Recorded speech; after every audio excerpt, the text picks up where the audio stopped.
మసాలాలు కాదు ప్రాణం తీసే రసాయనాలట. మసాలా దినుసుల్లో విషపూరిత రంగులు వాడుతున్నారట.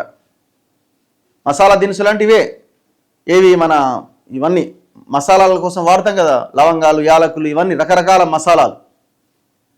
మీరు అల్లం వెల్లుల్లి పేస్టు కల్తీయే, కారం కల్తీ, పసుపు కల్తీ, మసాలా దినుసులు కల్తీ, ఏది తీసుకొని మొత్తం కల్తీ తయారైపోతున్నాయి. సో మనం జాగ్రత్తగా చూస్తే తప్ప మనకు అది అర్థం కాదు అది కల్తీ అని. నిన్న హెచ్ఫాస్ట్ ఆఫీసర్లు కలిసి సజ్జనార్ నిన్న కొన్ని పట్టుకున్నారట. నాసిరకం దినుసులకు కెమికల్స్ కలిపి ప్రాసెసింగ్ చేస్తున్నారట. ఆకర్షణీయంగా మార్చి బ్రాండెడ్ కవర్లలో మార్కెట్లో వదులుతున్నారట. పరీక్షల్లో దొరకకుండా గ్యారంటీ కలర్స్ వేస్తున్నారట. కాటేదాన్, బాలాపూర్లో హెచ్ఫాస్ట్ దాడులు, 25 టన్నుల కల్తీ మసాలా దినుసులు సీజ్ చేసిరట. 3 నిందితులను అరెస్ట్ చేసిరట. ప్రజల ప్రాణాలతో చెలగాటమాడుతున్న నేరగాళ్లు కల్తీ దినుసులతో కాలేయం క్యాన్సర్, జీర్ణకోశ వ్యాధులు, ఏండ్ల తరబడి కొనసాగుతున్న కల్తీ మసాలాల దందా, లక్షల మంది వినియోగదారులు, కోట్ల రూపాయల్లో టర్నోవర్, భారీ నెట్వర్క్ ఛేదించడానికి సిట్టేస్తున్నారట. సో ఇది తింటామంటే మనకు కథమే, ఇక క్యాన్సర్లు ఇవన్నీ రకరకాల రోగాలు రావాల్సిందే.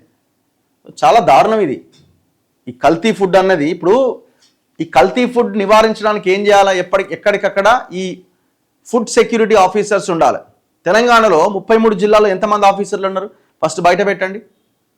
ఇప్పుడు నిరుద్యోగులు ఉన్నారు కదండి, ఆ రకమైన జాబ్స్ చేయాలి కదా. ఇది ప్రజల ఆరోగ్యానికి సంబంధించింది. అవసరమైతే ఒక 10 మంది ఎంప్లాయీస్ ఎక్కువ ఉన్నా తప్పేం లేదు. ఇప్పుడు ఇది కల్తీ ఫుడ్ అనేది ఇప్పుడు పెద్ద సమస్య కింద మారింది. సమాజాన్ని పట్టి పీడిస్తున్నటువంటి దాంట్లో ఈ కల్తీ ఫుడ్ అనేది చాలా పెద్ద ఎత్తున ఉన్నది. కాబట్టి కల్తీ ఫుడ్ విషయంలో రాష్ట్ర స్థాయిలో అధికారులు, జిల్లా స్థాయిలో, మండల స్థాయిలో కూడా ఈ కల్తీ ఫుడ్ మీద ఫోకస్ ఉండాలి. ఆఫీసర్స్ ఉండాలా. ఇప్పుడు ఎట్లాగైతే అగ్రికల్చర్ ఆఫీసర్లు, పవర్కి సంబంధించిన లైన్మెన్లు ఎట్లాగైతే గ్రామ మండల స్థాయిలో ఉంటారో అట్లా కూడా నియమించాల్సిన అవసరం ఉంటుంది. ఇది ఇప్పుడు పెద్ద సమస్య కల్తీ ఫుడ్ అన్నది. మీరు చూడండి, క్యాన్సర్ కేసులు విపరీతంగా పెరుగుతున్నాయి. అన్ని రకాల రోగాలు పెరుగుతున్నాయి. కారణం ఏంది? మనం తీసుకునే ఫుడ్. ఇగో ఏమేమి సీజ్ చేసిరట? వాము అట, అంటే ఓమ ఉంటుంది కదా, 7,920 కిలోలు సీజ్ చేసిరట. ఓమ కూడా కల్తీ చేస్తురట. ఓమ కూడా కల్తీ. జీలకర్ర కల్తీ, 6,700 కిలోల జీలకర్ర కల్తీ అట, సీజ్ చేసిరు. లవంగాలు 550 కిలోల లవంగాలు. షాజీరా మసాలా 2,280 కిలోలు, 500 కిలోల ముడిసరుకట. సోంపట 540 కిలో, సోంపు కూడా అన్నం తిన్న తర్వాత వేసుకునే సోంపు కూడా కల్తీ. ఆవాలు 4,960 కిలోలు. జీలకర్ర పొడి డస్ట్ 2,350 కిలోలు. మెంతులు 13,460 కిలోలు. తెల్ల నువ్వులట 10,000 కిలోలు. షైనింగ్ పౌడర్ 90 కిలోలు. రైస్ బ్రాన్ ఆయిల్ 12 లీటర్లు. సింథటిక్ ఫ్యాబ్రిక్ డై 1.5 కిలోలు. రోలింగ్ మెషిన్లు 3 మొత్తం నిల్వలు 25,300 కిలోలట. మొత్తం కల్తీ. కలర్ లేసుడు, అందంగా తయారు చేసుడు, ప్యాకింగ్ చేసుడు. ప్యాకింగ్ కూడా చాలా డీసెంట్ ప్యాకింగ్ ఉంటుంది. దీని ద్వారా కోట్లలో ఉందట టర్నోవర్. మైలార్దేవుపల్లి, బాలాపూర్ పరిధిలో కల్తీ మసాలాల తయారీ కేంద్రాలు, అవుట్లెట్స్ పైన హెచ్ఫాస్ట్ పోలీసులు దాడి చేసి అరెస్ట్ చేసిన నిందితులను విచారిస్తే విస్తుపోయే విషయాలు వెలుగులోకి వచ్చినాయట. వారు గత కొన్నేళ్లుగా ఈ దందా కొనసాగిస్తున్నారు. గత తెలుగు రాష్ట్రాల్లో ప్రధాన డిస్ట్రిబ్యూటర్లకు వీరే మసాలాలు సరఫరా చేస్తున్నారు.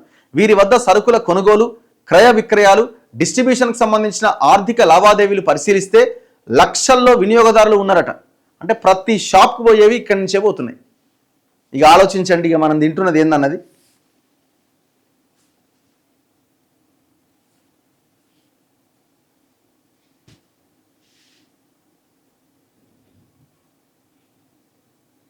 ఇక లవంగాల నుంచి నూనె తీసిన తర్వాత మిగిలిపోయే నాసిరకం లవంగాలకు హానికరమైన కెమికల్స్ను కలిపి ప్రాసెసింగ్ చేస్తున్నారట.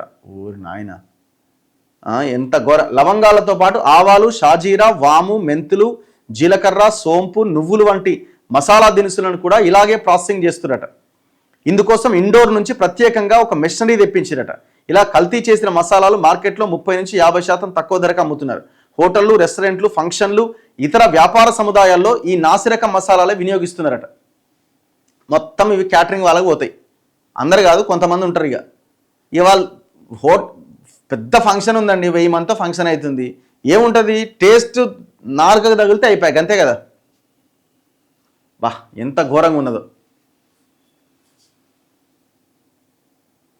ఇగో ఆహారంలో ఉపయోగించే బుష్ synthetic orange, red, green food కలర్స్తో దుస్తుల రంగులట, పారిశ్రామిక శాశ్వత రంగులు, ఇండస్ట్రియల్లో వాడే కలర్స్ అట, షైనింగ్ పౌడర్లట, talcum powder, rice bran oil ఇలాంటి విషపూరిత రసాయనాలు ఉపయోగిస్తున్నారట.